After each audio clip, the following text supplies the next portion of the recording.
like to save your post for Instagram, you go to File, Save As, save it as a JPEG, and find where you would like to put it in. I'm gonna put it in this folder over here, and then name it to whatever, maybe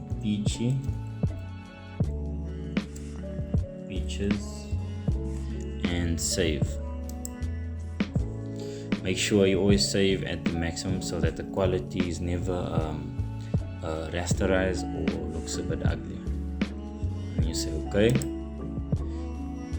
and then we just go to the folder,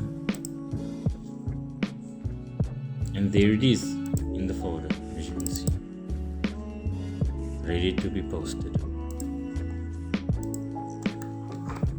If you guys are looking for any corporate branding such as logos, business cards, and more, please contact us on our website www.astrodesigns.co.za.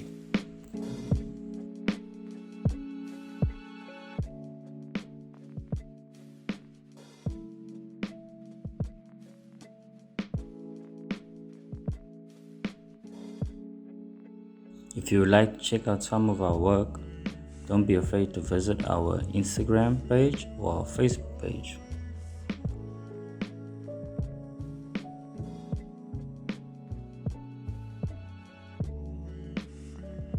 And that's it, guys. Please leave a like and subscribe for more videos.